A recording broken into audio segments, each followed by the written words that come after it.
성경이 어렵고 힘들수록 사람들은 진리를 붙잡고 서기보다는 뭔가 자기가 필요한 것을 찾게 되게 마련입니다. 베드로가 이 성경을 기록할 당시에도 그 교회가 환난 속에 있을 때 그 교회를 지탱하고 또 지켜야 할 기준들이 필요했습니다. 그래서 베드로는 사실상 베드로 한 사람이 가지고 있는 그 삶의 유산이라고 하는 게 엄청나지 않습니까? 무엇보다도 베드로는 그리스도의 영광과 하나님의 음성을 보고 들은 사람이에요. 그 사람의 입장에서 봤을 때 삶의 모든 여정이 단순간에 결정되는 것이 아니다.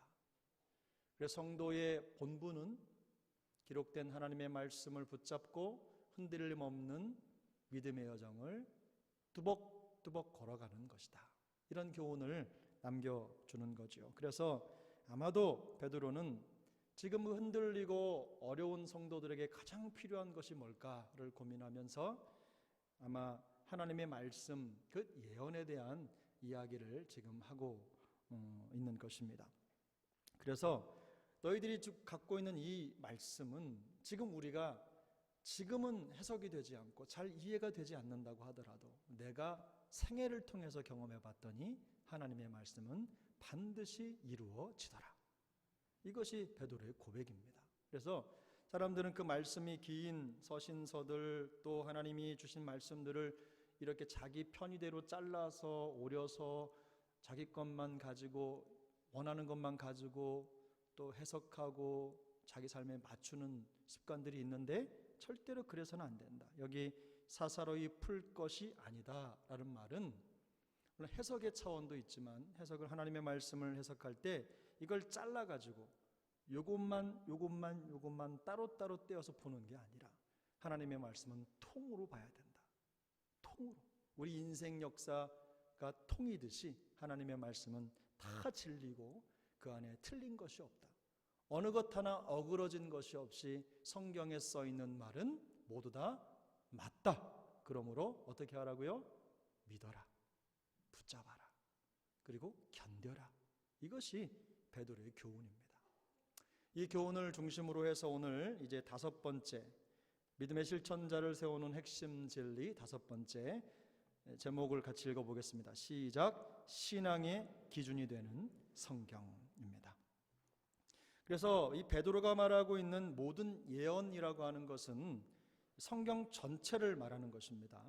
성경 전체를 말하는 것이고 어느 한 부분을 말하는 것이 아닙니다. 그래서 틀린 것이 하나도 없는 또 사사로이 풀 것이 아니다 라는 말은 해석하지 말라는 얘기가 아니고 모든 성경은 홀로 잘라서 금방 말씀드린 대로 이렇게 조각조각 해석하는 것이 아니라 전체적인 우리로 말하면 맥락 안에서 하나님의 말씀을 보고 이해해서 해야 된다라는 큰 그림을 가져야 된다는 것입니다. 그래서 하나님의 말씀의 근본적인 본질은 뭡니까? 사람의 뜻으로 낸 것이 아니라 하나님의 뭐죠? 뭐예요? 하나님이 숨결을 불어넣은 거라는 거죠. 하나님이 흙으로 사람을 만드시고 어떻게 하셨어요? 이거예요. 하나님의 영을 그 흙에 아무런 존재도 아닌 무가치한 것에 그 생명을 불어넣어서 생명이 되게 하신 거죠. 그런 것처럼 하나님의 말씀이 그런 거라는 하나님의 성령의 감동을 받아서 그 사람들이 하나님께 받아서 말한 것들, 바로 그것이 진리라는 것을 말씀하고 있는 것입니다. 그래서 우리가 역사적으로 보면 이 하나님의 말씀을 규정하는 기준들이 있어요. 그래서 그것을 어려운 말로 정경이라고 하는데 우리 기독교는 이 성경, 우리가 들고 다니는 이 성경을 정경으로 받습니다. 할렐루야. 그래서 성경의 정경이라고 하는 말은 이게 헬라 말인데 이 카논이라는 말이에요. 그런데 캐논이죠. 교양국 캐논을 얘기하는 게 아닙니다. 캐논. 그런데 이것의 의미는 측정하는 잣대, 그 다음에 이제 여러분 받아 적으셔야죠. 기준 혹은 표준이라는 말입니다. 그래서 우리는 이 정경이라고 하는 것을 받을 때는 그것이 우리의 뭐가 됩니까? 기준이다, 표준이다. 그래서 이것을 R.C. 스프롤이라고 하는 사람은, 학자는 이 성경은 믿음과 교회의 예배의식을 위한 권위 있는 기준이다, 이렇게 정의를 내렸어요. 그래서 교회가 정경으로 인정한 권위 있는 책의 모음을 말하는 것인데, 그것이 믿음과 교회의 예배의식의 기준이 되는 이에요. 길죠?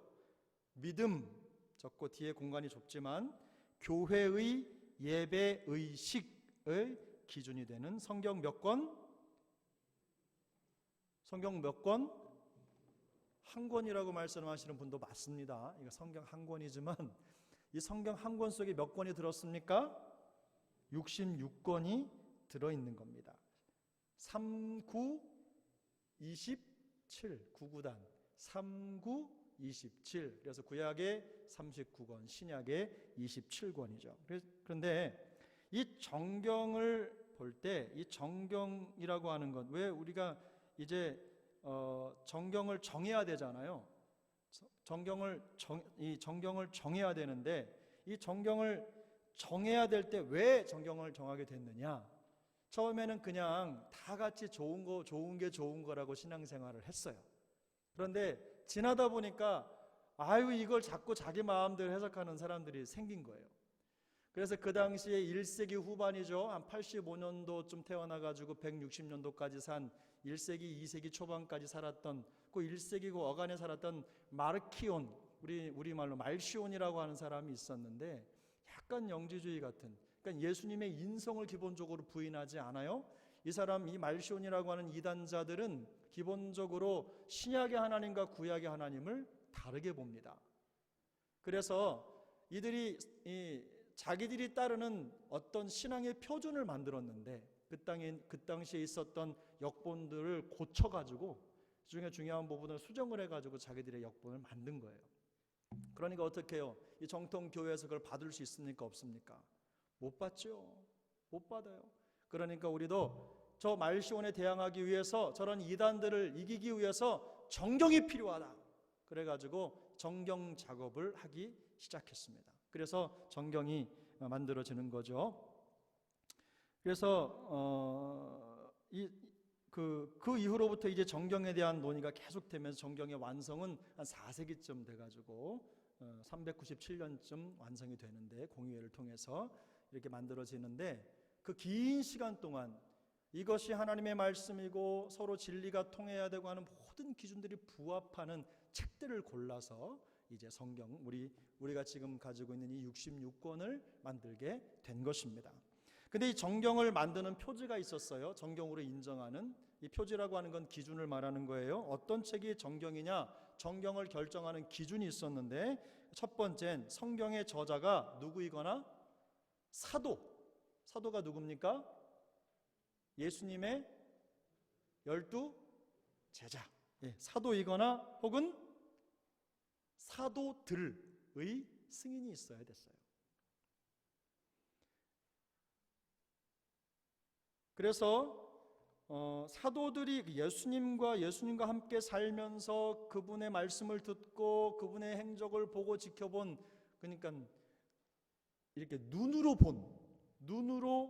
보고 예수님을 안 그 사람들이 그 정경의 첫 번째 기준이라는 거예요. 두 번째는 성경의 이 초대교회에 의해서 그 권위가 인정이 되어야 되는 거예요. 교회 성도들이 그 말씀을 보고 이것이 하나님의 말씀이라고 하는 것을 인정을 해야 되는 거예요. 그리고 세 번째는 다른 정경과 조화를 이루어야 됩니다. 따로따로 떨어진 게 아닙니다. 이거 성경 66권이 제가 오전에 말씀드렸죠. 이게 뭐라고 했습니까? 다 누구의 얘기입니까? 예수님의 얘기입니다. 예수께서 가라사대, 이것만 예수님 얘기가 아니에요. 이 성경 창세기 1장 1절, 태초에 하나님이 천지를 창조하시니라. 태초에 하나님의 말씀이 계셨죠?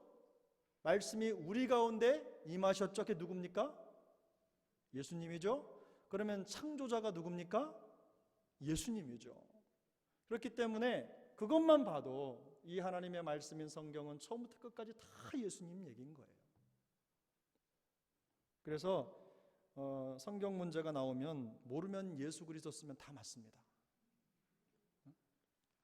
신학교 갈 땐 그렇게 쓰면 떨어집니다.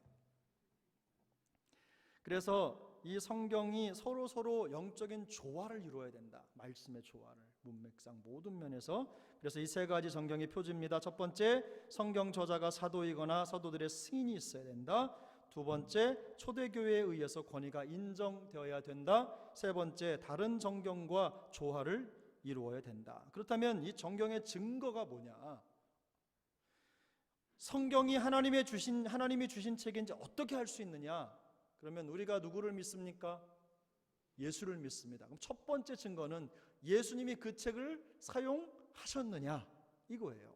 그래서 예수님의 증거인데 누가복음 24장 44, 45절 오늘 말씀도 있었지만 같이 한번 읽어보겠습니다. 시작. 또 이르시되 내가 너희와 함께 있을 때에 너희에게 말한 바 곧 모세의 율법과 선지자의 글과 시편에 나를 가리켜 기록된 모든 것이 이루어져야 하리라 한 말이 이것이라 하시고 이에 그들의 마음을 열어 성경을 깨닫게 하시고 그랬어요.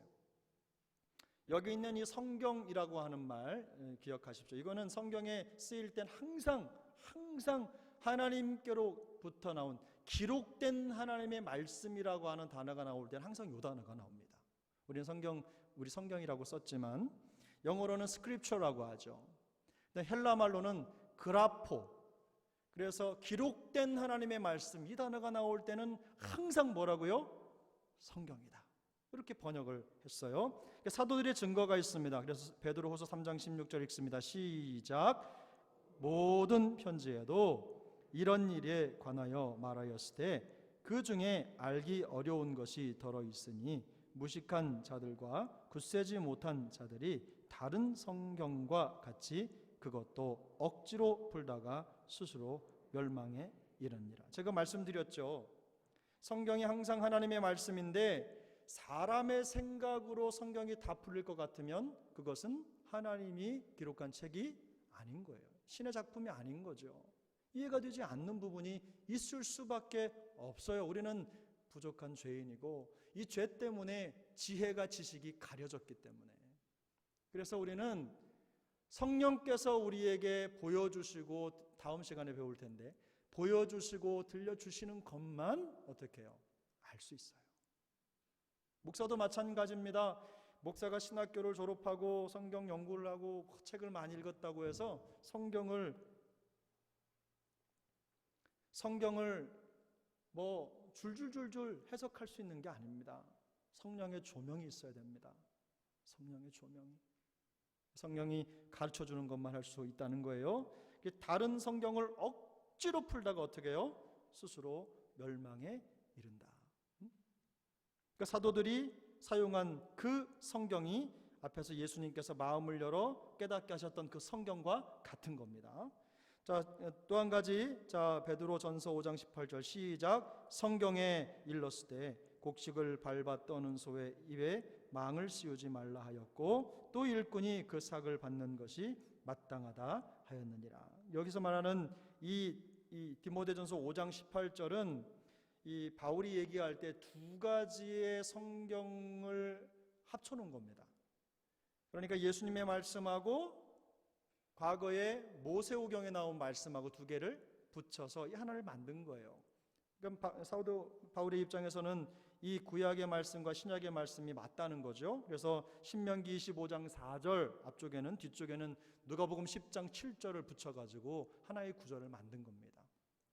다 뭡니까? 이 성경이 뭐라고요? 하나님의 말씀, 기록된 말씀. 그래서 이 사도들이 이런 성경을 사용했다. 그 말씀을 사용했다라는 것을 증거로 갖습니다. 그 세 번째는 역사적인 증거가 있는데 이 역사적인 증거는 보세요. 성경은 약 몇 년 동안 기록이 됐습니까?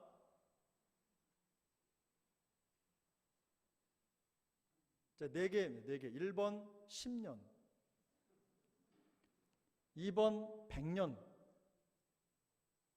3번 780년. 뒤에가 연으로 끝나니까 좀 이상합니다. 마지막 1600년, 하나는 2400년. 요즘에 오지선다니까. 몇 번일 것 같습니까? 다시 하겠습니다. 1번 10년, 2번이 뭐라고 했죠? 200년, 3번이 780년, 4번이 1600년, 5번이 2400년. 어떤 게 답일까요? 예? 그냥 그럴 때는 제일 긴 거 찍으면 맞는데 4번입니다. 1600년. 성경은 1600년 동안 저자가 몇 명입니까? 1번 1명, 2번 10명, 3번 30명, 4번 40명, 5번 76명. 몇 명입니까? 그렇죠. 이럴 땐 길게 찍으면 틀립니다. 4번입니다. 40명. 그러니까 성경은 1600년 동안 40명에 달하는 다양한 저자들이 성경을 기록했어요. 그 기록된 성경 기록의 주제가 뭐냐? 예수 그리스도예요. 그래서 예수 그리스도를 통한 하나님의 구원이라고 하는 한 가지 주제를 중심으로 어떻게 해요? 통일성과 일관성을 이루고 있다는 거죠, 성경이. 그래서 정경을, 교회는 이 정경을, 그 성경을 말할 때, 그래서 교회는 이 정경을 여러분 그 다음에 창출해낸 것이 아니라, 이 창출이라는 건 뭐죠? 창조, 없는 데서 만들어내는 걸 말하는 거예요. 이 창출해내는 것이 아니라 단지 책들이 정경성을 가지고 있다고 어떻게 해요? 인정했다는 거예요. 인정. 그 인정으로 말미암아 교회 안에서 권위 있는 것이 되었다. 이것이 바로 역사적인 증거입니다. 그래서 정경에 대한 이해가 좀 다른데, 여러분 카톨릭이 왜 이단인 줄 아세요? 카톨릭? 혹시 카톨릭에서 신앙생활 하시다가 오신 분들, 가족들이 카톨릭에 출석하고 계신 분들은 조금이라도 그래도 다른 거 아니고 하나님 믿는 종교니까 라고 생각해서 마음의 위안을 가질 수도 있겠죠. 그런데 이 정경의 관점에서 카톨릭은 어떤 문제가 있냐면, 사실 이 66권을 모아가지고 정경으로 묶었잖아요. 근데 여기에는 이 하나님의 말씀은 우리는 오류가 없지만 사람들의 관점에서는 이 66권을 묶었을 때는 오류가 있을 수 있다. 이게 우리 생각입니다. 그런데 교회가 이걸 정경으로 기준으로 받았어요. 그래서 그 기준을 따라가는 겁니다. 근데 이 카톨릭은 이 무한 하나님의 말씀이, 성경이 권위를 가져야 되기 때문에 그걸 결정하는 사람도 무류, 오류가 없어야 된다라고 생각을 해서 교회는 무류하다, 교회의 무류성을 주장을 해요. 그래서 교황이 성경을 해석하면 그것은 성경 위에 있습니다. 그래서 성경이 교회를 결정하는 게 아니라 그들의 해석이 성경을 결정합니다. 맞아요? 틀려요? 엄청난 문제입니다. 이거는 우리가 도무지 함께 할 수 없는 그룹이라는 거죠. 그래서 카톨릭은 무료한 책들의 무료한 모임, 성경을, 우리는 오류가 없는 책들을 오류가 있을지도 모르는 정경으로 묶어놓은 것이고, 자유주의자들이 있어요. 이 성경이 하나님의 말씀이라는 것을 절대적으로 믿지 않는 분들이 우리 여수에도 교회가 있습니다. 복음주의 교회라고 하는. 신학교가 참 중요한데요, 여러분 우리 대한예수교장로회 합동 측은 우리 교단 신학교가 그걸 인정하지 않습니다. 성경 66곳은 정확무한 하나님의 말씀으로 믿습니다. 할렐루야. 좋은 신학교입니다. 그런데 이 자유주의자들은 성경도 오류가 있고 이 정경도 오류가 있다. 이 그러니까 오류가 있는 책들을 모아놓은 거다, 이렇게 말하는 거예요.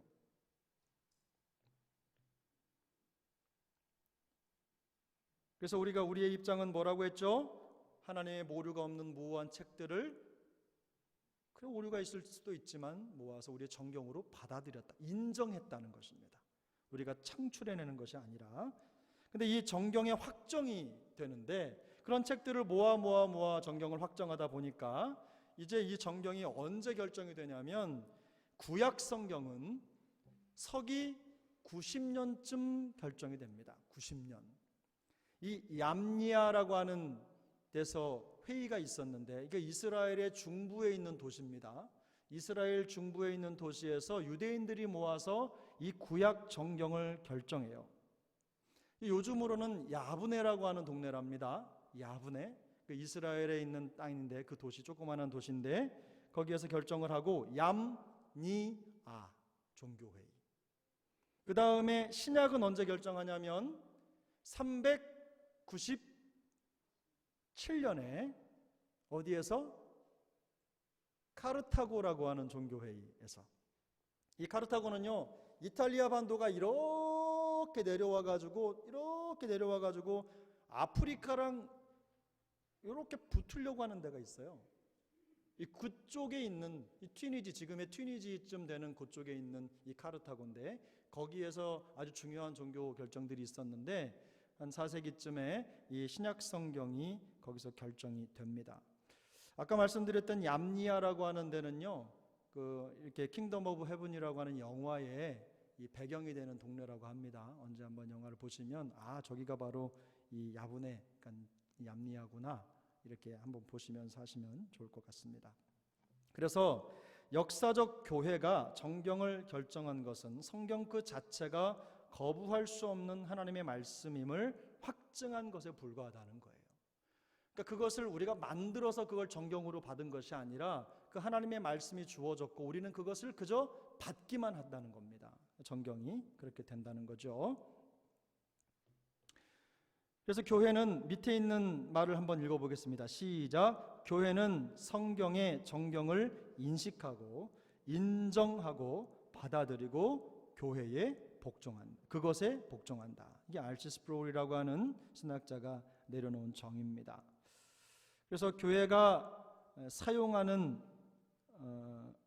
그 말, 이 종교회의에서 주로 사용했던 말이죠. 우리는 그것을 받아들인다, 창출해내는 것이 아니라 받아들인다라는 라틴 말이 있는데 레시피무스 이렇게 얘기했다고 해요. 그래서 그걸 가지고 받아들여서 우리는 이 정경을 받아들인다 라고 하는 걸로 해서 이 교회의 정통성을 지켜온 것입니다. 근데 우리가 잘 아는 것 중에 이 정경 말고 외경이라는 게 있어요. 우리는 외경이라는 것을 본 적도 없고 또 읽어본 적도 없고, 혹시 외경을 읽어보신 분 계십니까?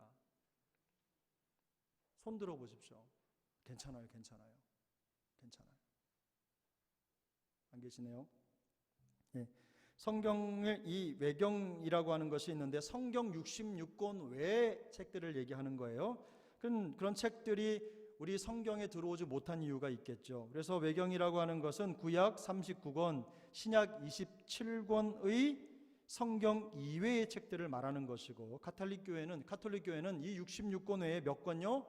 7권을 더 인정을 해요. 여기 뭐는 마카베오기, 상하, 지혜서, 집회서, 유딧기, 바룩서, 토빗기, 이렇게 해서 이것까지 다 합쳐가지고 성경을 받아들이고 있습니다. 그런데 우리가 믿고 따르는 우리 교단, 우리가 믿는 신앙고백서, 웨스트민스터 신앙고백서 1장 3항에서는 이 외경에 대해서 이렇게 정의를 하고 있습니다. 같이 한번 읽어보겠습니다. 시작. 보통 외경이라고 불리는 책들은 하나님의 영감으로 말미암지 않았으므로 성경의 정경의 일부가 아니다. 그러므로 이것들은 하나님의 교회에서 어떤 권위도 가지지 못하며 인정되거나 사용되어서는 안 되는 다른 인간적인 저술일 뿐이다. 여러분 이거 꼭 기억하시기 바랍니다. 이런 게 있어요. 여러분 그 외경이나 이단을 연구하는 분들 중에 이 단점이 뭐냐면 그걸 알려고 열심히 연구하다 보니까 결국 뭐냐면 성경을 몰라요. 성경을. 근데 이단인지 아닌지는 어떻게 하냐면 성경을 알면 대보면 어때요? 이단인지 아닌지 대본에 나오거든요. 제가 서울에서 신방을 갔는데 어떤 분이 의정부에 사셔서 제가 양재동에 사는데 의정부까지 갔습니다. 1시간 반 걸려서 갔습니다. 물론 성도들이 뭐 더 긴 시간 동안 운전하고 해서 교회까지 오는데 얼마나 감사해요. 그래서 이제 갔어요. 가서 만났는데 이분이 저한테 책을 한 권 줘요. 집사님인데 정말 되게 은혜스럽게 읽었다고 그러면서 보니까 외경이야. 외경이고, 그리고는 읽어서는 안 되는 금서를 이분이 읽고 있는 거예요.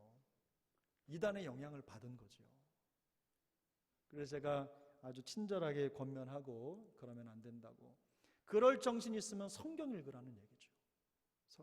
성경 열심히 읽어서 성경에 익숙하게. 여러분, 다른 거 물론 크리스천 서적도 좋고 뭐도 다 좋습니다. 그런데 우리가 큐티하고 열심히 하자는 건 뭡니까? 결국 성경을 읽자는 얘기입니다. 성경이 중요합니다. 외경이 있다는 것 정도만 알고 계시면 됩니다. 그런데 우리 하나님께서 우리에게 주신 이 성경이 가지고 있는 특징이 있어요. 아주 중요한 특징인데 이 특징에 4가지가 있습니다. 자, 1번입니다. 1번 같이 한번 읽어보겠습니다. 시작. 성경은 하나님의 영감으로 된 것으로 그 원래의 형태에 있어서 사실과 모순되는 어떤 오류도 없으며 완전히 믿을 만하며 우리를 잘못 인도하지 않으며 확실하고 진실하다. 우리에게 정경으로 주신 하나님의 영감으로 된 이 성경책이 갖고 있는 첫 번째 특징은 이것을 그 뒤에 가로에다가 뭐라고 적으시냐면 무오성 이렇게 적으시면 돼요. 무오성. 성경의 무오성입니다. 여러분, 제가 2가지 문장을 한번 여러분들에게 읽어드려 볼게요. 성경은 신앙과 실천의 유일하고 무오한 규칙이다. 맞습니까? 틀립니까? 맞습니까? 틀립니까? 잘 못 들으신 분들을 위해서 제가 한 번만 더 읽어드리겠습니다. 성경은 신앙과 실천의 유일하고 무오한 규칙이다. 맞습니까? 틀립니까? 여러분, 저를 보고 좀 손으로 한번 해보세요. 맞으면 이렇게 한번 해보세요. 틀리면 이렇게 하시죠. 자, 맞습니까? 틀립니까? 아유, 다 맞으시네요. 네. 그런데 2번째, 성경은 신앙과 실천에 관해 말할 때에만 무오하다. 맞습니까? 틀립니까? 뭔가 조금 맞는 것도 같고 비스무리한 것 같고 그렇죠. 2번째 말하는 것은요, 성경은 신앙과 실천에 관해 말할 때만 무오하다라고 하는 것은 이 하나님의 말씀인 성경이 그저 종교적으로만 성경일 뿐이지 우리 삶의 규범이 되지 못한다고 하는 제한적 무오를 인정하는 거예요. 그러나 우리 그리스도인들은 성경을 정확무오한 하나님의 말씀으로 받고 우리의 삶에 뭘로 받습니까? 절대적인 윤리 도덕적 삶의 뭘로 받아요? 실천의 규범으로 받는 거예요. 할렐루야. 그러니까 사람들이 맞다고 해도 성경이 틀리다고 하면 틀린 겁니다. 여러분, 그거 익숙하셔야 돼요. 내가 뭐가 틀렸어? 이게 아니라 성경이 틀리다고 하면 틀린 겁니다. 그렇게 될 수 있길 바랍니다. 그러니까 요즘에는요, 이런 성경의 이 범위, 제한적인 무오를 인정하는 사람들이 많아졌어요. 믿음과 실천을 떼어서 생각할 수 있습니까? 없어요. 그래서 믿음과 실천은 그리스도인의 삶에 있어서 그 전체 다를 말하는 거거든요. 그런데 이 성경은 종교적인 신앙 안에서만 권위가 있다고 받아들이는 거예요. 그래서 목사로서 얘기를 하다 보면 성도님들하고 가끔 이렇게 얘기를 하고 하다 보면 아니 성경이 이렇게 말씀하고 있지 않습니까? 말하면 그분이 저한테 이렇게 반문해요. 그건 성경 얘기고요. 이건 성경이 아니라 저는 바깥에서 말하는 세상 얘기인데 왜 그걸 갖다 여기다 댑니까? 맞습니까? 틀립니까?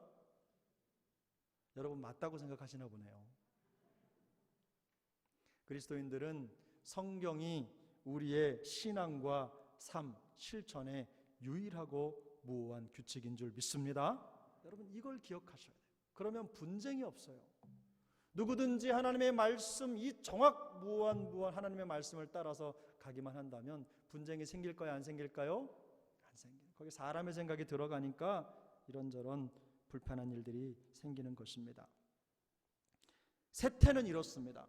그런데 우리가 로마서 12장에 말씀하고 있는 것처럼 우리는 이 세대를 본받지 말고 하나님의 기뻐하시고 선하시고 온전하신 뜻을 깨달아.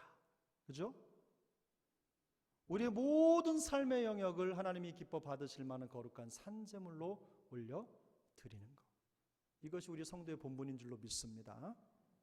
자, 2번을 같이 보겠습니다. 두 번째 성경, 우리에게 주어진 성경의 특징, 시작. 하나님의 도우심을 구하며 순종하기를 원하는 모든 사람은 누구나 성경을 읽고 그 의미를 이해할 수 있다. 누구나 이해할 수 있다는 거예요. 많은 사람들이 성경을 읽으면서 아이고 이게 뭐야, 나는 몰라, 나는 읽어도 무슨 뜻인지 몰라, 이렇게 말할 수 있지만, 그러나 누구든지 하나님의 도우심을 받고 순종하기를 원하는 사람들에게는 충분히가 아니라 충분히 하나님이 이 성경을 통해서 말씀하시는 거예요. 이해할 수 있다는 거예요. 이게 성경의 특징 중에 뭐냐? 명료성이라고 말하는 거예요. 선명하게. 성경의 명료성. 그러니까 성경을 가지고 있는데 내가 모른다, 이렇게 핑계치 못한다는 것입니다. 할렐루야. 세 번째, 시작. 성도가 하나님을 인격적으로 알고 그분이 우리에게 무엇을 행하셨으며 우리가 무엇을 행해야 하는지를 확실히 알기 위해서 성경이 어떻게 하다? 필요하다. 말 그대로 성경의 필요성이라는 거예요. 우리는 성경이 필요합니다. 부활하신 주님을 만나기 위해서도 필요합니다. 우리의 삶의 기준을 잡기 위해서도 필요합니다. 어떤 일이 옳고 그른지를 판단하기 위해서도 우리는 성경이 필요합니다. 살기 위해서 필요한 거예요. 네 번째, 시작. 성경은 성도들이 하나님께서 주시는 뭐예요? 구원과 은혜에 대해 알고 온전히 믿고 순종하도록 뭐예요? 충분한 말씀을 제공하고 있다. 답이 뭡니까? 충분한. 그럼 맨 끝에 괄호에는 뭐라고 써야 될까요? 충족성이에요. 성경의 충족성. 충족했다 이 말입니다. 그래서 여러분, 저도요, 제가 다녔던 신학교에서 신약 성경을 가르쳤던 분이 이렇게 설교학을 가르치시면서 미국에서 그분이 20-40, 20-40, 20-40을 지켜라, 이런 말씀을 하셨어요. 제가 이런 말씀을 드리는 게 제 발등을 찍는 거일 수도 있지만 20-40이 뭐냐면 성경 설교를 준비할 때 본문을 최소 몇 번 읽어라? 40번 읽어라. 40번. 그리고 말씀을 준비할 때 최소 20시간 이상 준비해라. 근데 이분들이 이렇게 해가지고 몇 분 설교하느냐? 대개 20분 안팎의 설교를 하십니다. 그러니 우리는 한 30분 설교하려면 며칠 준비해야 되겠습니까? 여러분, 제가 해보니까요, 그래서 제 책상 머리맡에다가 저는 2040 이렇게 써놨거든요. 항상 보고 제 마음속에 꼭 그렇게 못하더라도 내가 그게 내 표지다, 내가 열심히 하나님의 말씀 앞에 서는 기준이다, 이렇게 생각하고 그랬더니 어느 분이 와서 그걸 보더니 은퇴하는 연도 써놨네, 저한테 그러는 거예요. 생각해보니까 2040년도가 되면 제가 은퇴할 나이가 되더라고요. 그때까지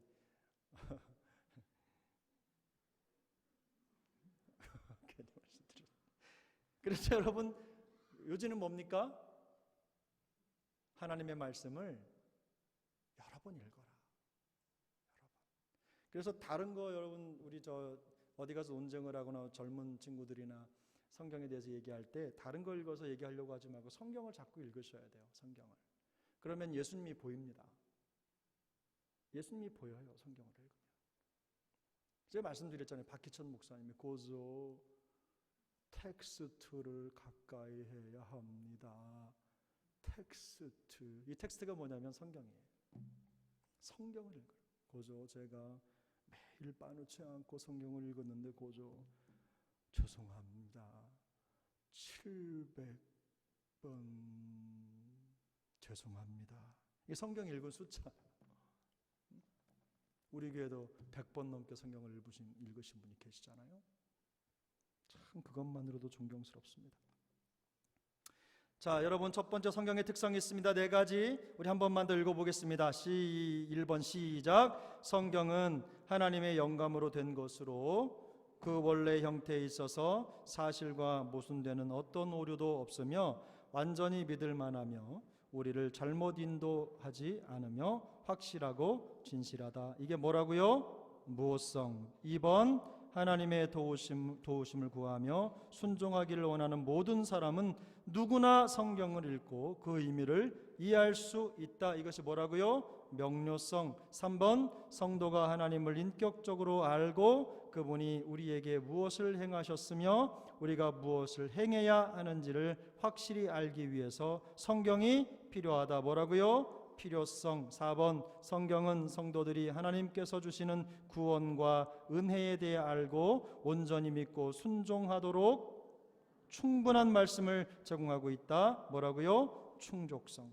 결론적으로 우리는 하나님의 감동으로 된 신구약 성경 66권만을 정경으로 받아들이며 그것에 복종합니다.